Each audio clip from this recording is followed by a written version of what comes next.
Hello and welcome to Inside Sports. I'm Wes Decker, and this is Hero Mail Insider Dan Kaufman. Welcome to the show, Dan. Thank you for having me.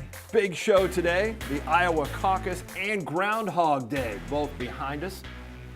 Do you remember the movie Groundhog Day? Absolutely. In fact, I feel like I've watched it more than once. That's a good line. See, we don't rehearse this stuff, so Dan's just bringing it right off the top of his head. Remember when Rita said to Phil, "Have you ever experienced deja vu?" And Phil said, "Haven't you asked me that before?" Yeah, we experience deja vu on this show regularly about the time you're doing your fifth take. Yeah, anyway, that's a secret that we keep to ourselves here. We're having a good time. All right, let's get into indoor track and field, Dan. Let's do This, it. this might be one of the best openings to the show ever. This is why I like Dan on for the opening. Anyway, indoor track, 1A West Region Championship meet last Saturday. You and I spent hours there taking a look at the athletes in action, and when all the dust had settled, the Boonesboro boys and girls walk away with region Yeah, titles. they're 2/3 of the way toward what their goal is this season. Let's sweep the county team titles, let's sweep the region team titles, and let's go for a sweep of the state titles. Toughest part of that still to come, but certainly Boonesboro, once again, very impressive. A lot of names, not just the regular names that we hear on this show on an almost weekly basis, but a lot of other kids also doing big things for them. And on the boys' side, they do it again with numbers. Right. Not exactly individual winners. Adam Berleman, the only individual winner for the Warriors. But even in that individual victory in the 55 hurdles, what came behind it? Two other Boonesboro kids in a 1-2-3 sweep, and yeah. that's how the boys Right. get the job done. They Right. also won the 4x200 and 4x400 relays. They just have a lot of depth to contribute in a lot of areas, and they have earned the right to be front runners going into the state championships. But Smithsburg's sitting there; they're not going to go away easily. And they bring a couple of big stars. Yeah, and their stars showed up again on Saturday. Micah Daniel in the 300, the 500, and the 800. He's shaping up for a pair of real showdowns with a rival from Fairmont Heights, Anthony Glasgow, in the 500 and the 800. They went at it last year. I'm sure they're going to go at it this year. And then Will Merritt ran the 800, an open 800 for the first time, and finished second behind his teammate. Also won the 1600, 3200, ran a leg of that 4x8. Both of those two are going to score big points, and they're a big reason why Boonesboro has to go into the state meet, at least cognizant of the fact that Smithsburg's going to be breathing down their necks. And that leg of the 4x8 that Merritt ran Oh, yeah. was exceptionally impressive. He took the baton about 10 seconds behind the leader. Yeah. And by the time he came around, I believe it was the second time, Yeah, gone. he was right there. Gone. He's a stud, and again, just to see his improvement, even from last year, he's got that speed work in him in addition to the endurance that he's done through cross country and running 3200s and things like that. Again, I mean, both of these kids, both Will and Mike, are just phenomenal. So impressive. And then how about Hancock? How about the showing by the Panthers? I love it. I don't know exactly what their numbers are, but I'm willing to bet they have less than 100 boys between grades 9 and 12, and to have 3 of them win region titles, I don't think there's another school that's going to be able to claim that high a percentage between how many kids they've got able to run for them and how many win state titles. Ian Mann in the 55, Cody Munch in the pole vault, Evan Walker in the shot put. Just a great day for that program and worthy of a round of applause. Yeah, so 29 county boys will move on to states from 1A West, I should say from the 3 county schools in 1A West represented there. 9 individual winners. The county won 12 of the 13 events. Over on the girls' side, Boonesboro even more impressive there in terms of the margin of victory. Yeah, and I could talk about Haley Wright again. I mean, you could talk about her again every week. She won the 800, 1600, 3200. But I really thought what Saturday showed is, again, how much overall depth and talent there are there. You talk about Bethany Wallace winning the 55 hurdles, Bethany Lohman winning the pole vault, Cameron Harper, who we've mentioned a few times, winning the 500. A couple of those names are not names that you hear about every day. And then they have so much relay depth. Emily Anderson, Malia Simpson, Ashley Plumador. I mean, all of these girls contributing significantly. It's just a very, very deep team. And as opposed to the boys' state competition, I will be very surprised if anybody challenges Boonesboro's girls at the state meet. Yeah, those girls just seem to be on a different level right now. And Yeah, it almost absolutely. seems to be, to me, that it's a bit of a mission that they're on after having been in 2A the last 2 years and now returning to 1A and just wanting to say, hey, guess what, everybody? We are back and we own this. And it's not like they're doing anything above and beyond what they can. Everybody's just doing what they can do. And, you know, there's such a enthusiasm for the track program there at Boonesboro, and so many girls come out, so many, you know, athletic girls, talented girls, and they get taught the right way. And yeah, they're just, you know, it's nice to go into a state meet knowing all we have to do is our jobs and everything will take care of itself. And so 15 girls from Boonesboro move on. Yeah. Smithsburg gets 11 onto states, led by Lauren Daniels for sure. Yeah, continuing her really good indoor year, you know, coming off of a volleyball state title, and obviously she ran well in the 400 outdoors last year. She's taken it to a new level, comfortably winning the 55 and the 300. She got pushed just a touch in the 300 by Cameron Harper, but had enough to hold her off. But yeah, Lauren's somebody I'm really excited to see how she does at states, especially in the 300. I think she looks in really good shape for that. Yeah, I'm really looking forward to that too, seeing, you know, what the competition around the state will bring for her, because she has been so incredibly impressive so far this season. 26 county girls altogether moving on. Yeah, and there's going to be a lot. This is you know, last year we had 2 individual champions at the state indoor meet. Smithsburg winning the boys title. I think there's going to be a lot more championship hardware coming back to Washington County this year. In all, it's been a stronger year for the county. Boonesboro dropping to 1A is going to help them bring some more hardware home. Smithsburg's going to get plenty of its own, I'm sure. Going to be a good state meet for Washington County. And the 3A West meet still to come on Thursday. Yep. Down at Thursday Prince night, George's. we're going to get to see what Darren Harmon and some of those other South kids can do. North has Jordan Morris and Michaela Fleetwood running. Both teams have strong relay teams running as well. So again, we're going to see some more qualifiers and again some good efforts, I'm sure, coming. And 2A West Saturday at HCC for Williamsport. And they have some quality kids too. I mean, when you look at Michael Werder running middle distance, Justin Walters and Kyle O'Neill in the pole vault. You flip to the girls' side, Daniel Oyster in the middle distance events, Blarino Rookie on the pole vault. They have a couple shot putters that could make some noise. So yeah, everybody in the county, as far as Williamsport, North, South, they certainly have some athletes that they have high hopes for. And all shooting for the big state meet on President's Day, Monday, February 15th. And Tuesday for 3A for the right. North and South schools That's right. as well. That's right. Don't forget about that. Dan, thank you very much for being here this week. Pleasure. Thank you for having me again. Oh, well, it's your pleasure. It's my pleasure, too. I'm back right after this. We've got Coach Jamie Blackwood of Washington County North Stars to talk playoff hockey in just a moment. This is our home. It's where we've all decided to put down roots and raise families, not because we had to, because we wanted to. And as a business owner, you pour every ounce of energy into doing what's right for you in this community, and you won't and you don't stop until you get what you want, and neither do we. We're Antietam Cable Productions, and it's time to stand up and be seen and heard. You have a voice, and we'll help you tell your story. Antietam Cable Productions, putting the beat into the heart of your business. Don't give in to the winter blahs when bad weather hits. Sleet, ice, and snow days are perfect days to cuddle up with Antietam Cable. Antietam Digital Cable offers a huge selection of on-demand movies and shows to watch when you're snowed in. It's like having a multiplex movie theater right in your own home. Ordering is simple. Go to Channel 1 to make your selection, and your choice plays instantly. Pause, fast forward, rewind. You're in control. Stay warm, stay inside, and make Snow Day Movie Day with video on demand from Antietam Cable. Well, Eric and I worked for a long time together in the corporate restaurant world, and we decided that we wanted to put the fun back into food. We do our food our way. You know, we take the traditional and spin it. We change our menu regularly. We have specials that are creative. Great food, great service in a warm and friendly environment where you can be in jeans and a t-shirt next to someone in a business suit and everyone feels comfortable. Welcome back to the show. We continue now with hockey, the first sport to get to the playoffs for the 2015-16 winter sports season. Joining me is North Stars head coach Jamie Blackwood. Welcome back to the show. Thank you, Wes. I know when I talked to you in our preview, there was, I don't want to use the words gloom and doom, but this was a different season than many of the seasons that led up to it for the North Stars. Of course, we knew that Washington County would make the playoffs, but how exactly that would play out, we didn't know how it would go. So you secure the number 4 seed. Yeah, which was an amazing thing. We suffered a severe blow at Thanksgiving when Dalton broke his ankle, giving us really only one upper division player to help us get through. And then with the numbers really tiny, that was just decimating to the team. I mean, we played a lot of games where they were able to focus on one or two of our players and just, not enough players, not enough, too much ice time.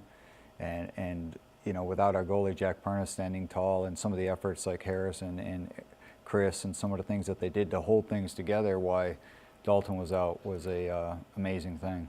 What's your level of pride right now with this team and what they have achieved given the adversity and the thin ranks that they've seemingly overcome to get to where they are? A home playoff game at that coming up on Friday. Yeah, I'm always very proud of them, but for them to go through what they went, they exceeded expectations. At the beginning of the year, we said 1 or 2 wins, we'd be happy. We thought we'd have a shot against Walkersville, but the other teams I really thought were going to be way too strong for us. One, because of the numbers issue, that we're drastically down on the number of players this year, but also our skill level is on the rise. It's not with a top end loaded like some of the teams are, but they stepped up to the challenge. We imploded a little bit after the loss of Dalton because kids were expected to play out of their comfort zone a little bit and asked to do more than they're capable of doing, but you still got to ask it of them, you still got to push them and drive them to that. But once he was able to come back, it allowed Harris to open up his game up front a little bit, and he's able to carry the puck up. It allowed Chris to carry the puck a little more.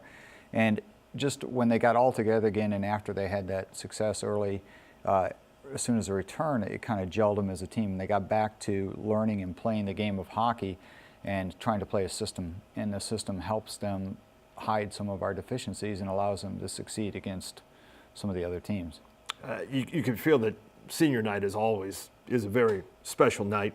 2 seniors, and Chris Zacharias and Eric Cosentino. Then the game itself, a 6-0 shutout victory over the team that you'll play in the playoffs in Carroll County. Obviously, Dalton Blundell, Harris Blackwood, big keys in that game along with Jack Perna, but just a great team effort that has to give you some hope and the team some confidence going into that game coming up on Friday for sure. Well, they know they can compete. Yeah. So that's the important thing. So now we have to focus on, can we do the job that we're asking from, not to try to do too much. One of the things that happen when the seniors get, that senior rush, they want to do so much because this is their last opportunity, is get them to play within the system. And if we can play within the system, work together, share the puck, back check together, and I think we'll be fine, and it'll be a good game.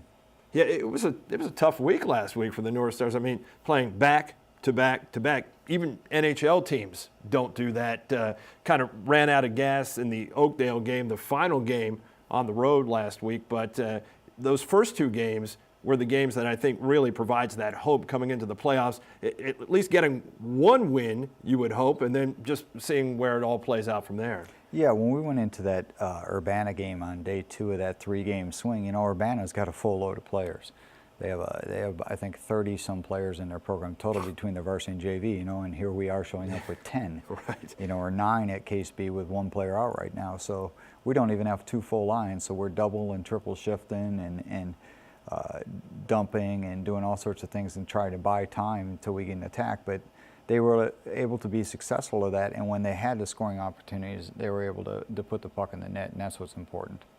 What will it take to not only potentially get 1 win, but to do a little damage in the playoffs? I mean, what do you see this team having to do in order to be successful? Well, our kids know that they're a spoiler. That's the deal on what they're trying to do. So the first round, we can't look beyond Carroll County. Right.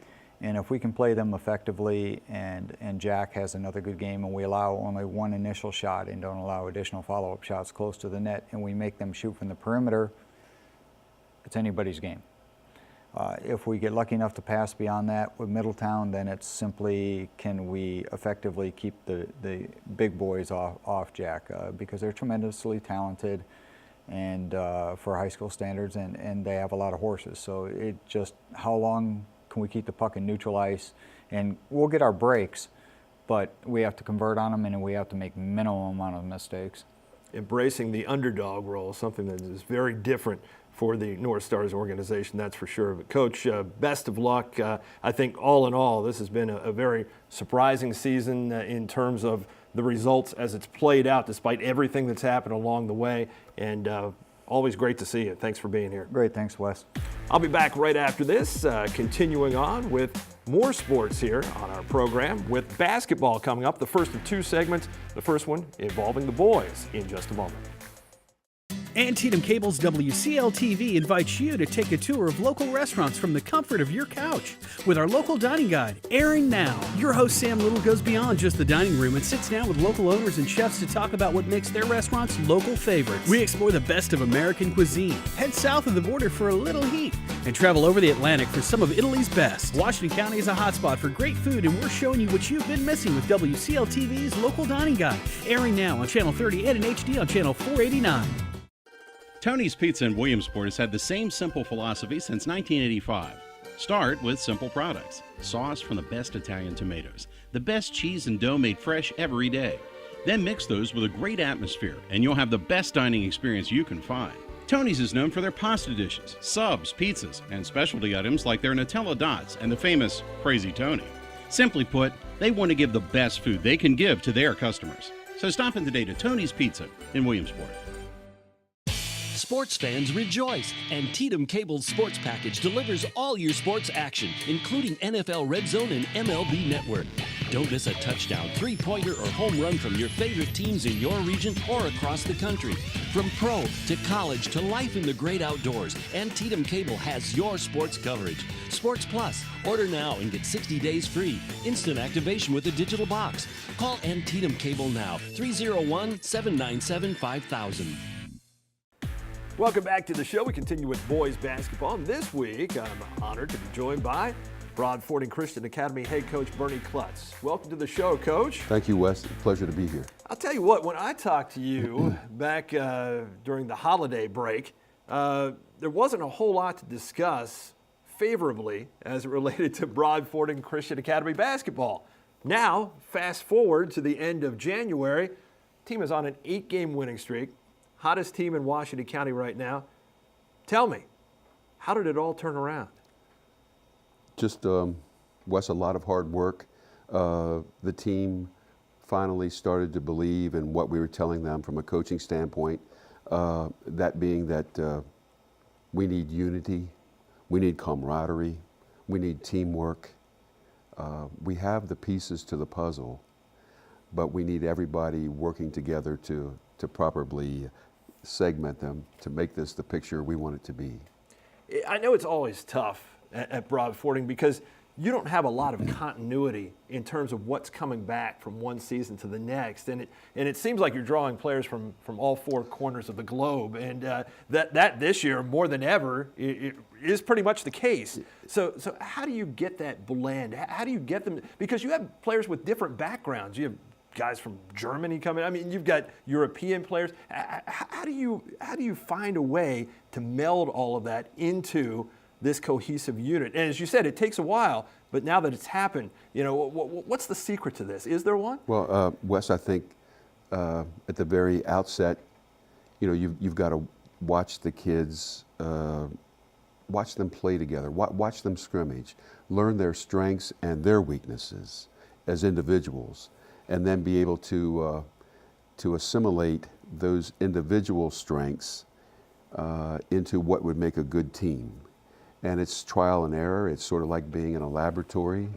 You know, you're hoping to come up with the right concoction to solve the issue. But it's just a matter of observation, coaching, and then making the players believe that you know what you're doing and what's best for them. Yeah, the mad scientist, Bernie Klutz at work. 13-11 record right now, 9-2 in the MDCC. Just avenged those two losses in the league in the last two games.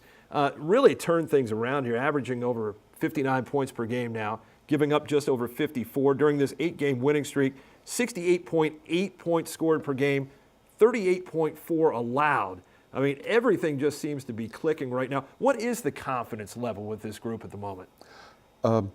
Confident, but fragile. we're building confidence on a game-by-game basis. But oftentimes, if we have an individual or two who perhaps didn't play that particular night to his capabilities, we've got to literally build them back up again. So, yes, confidence is growing.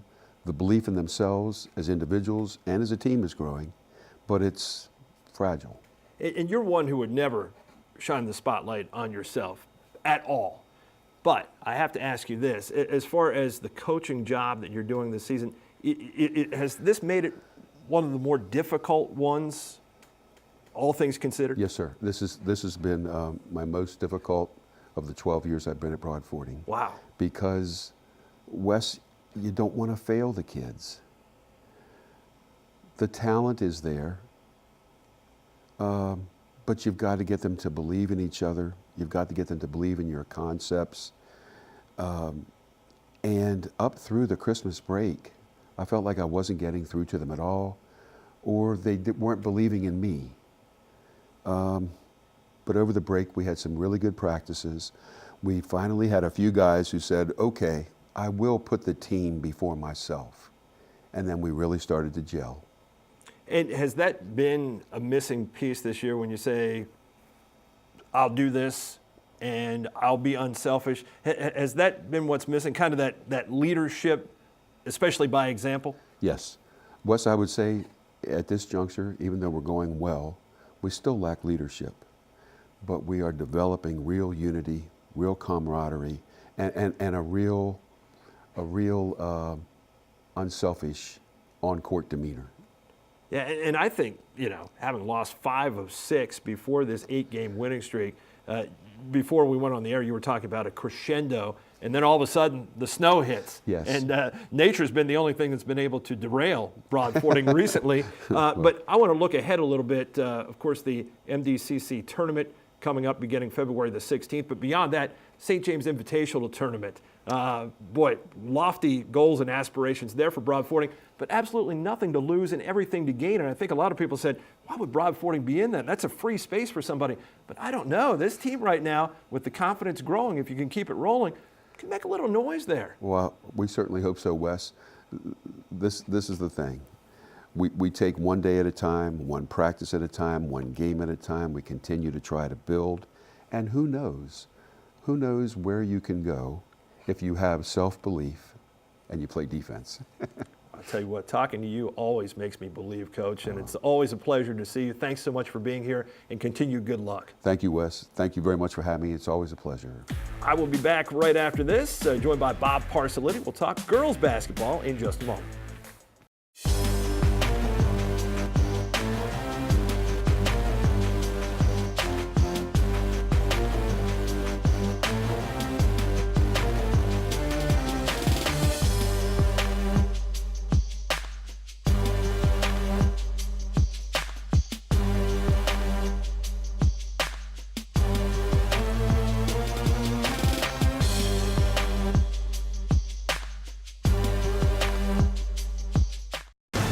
Mexico City. What were you doing there? I was taking some overdue holiday.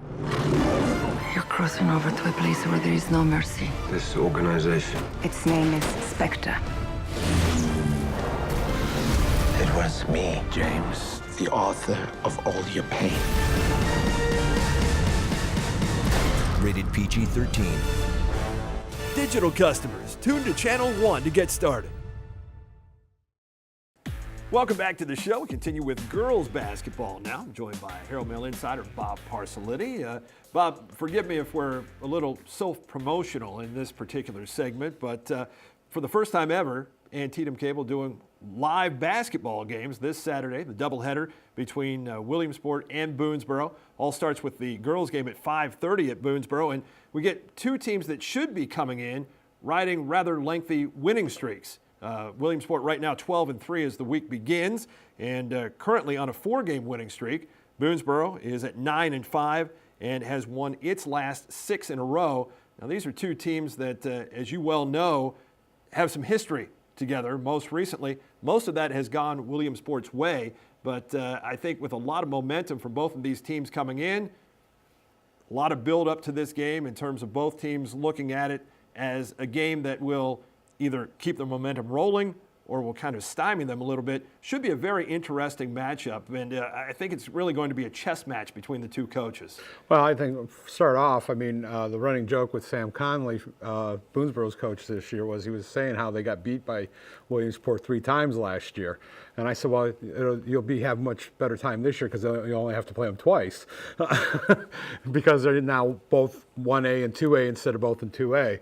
But with that being said, yes, they are both on a roll right now and in different ways.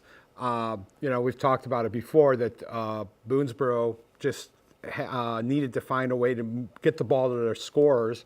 The quest early was trying to find a point guard. Well, they've decided that transition will take away the point guard. So they've been moving the ball up and down the floor, getting the ball in the places where the scorers can score.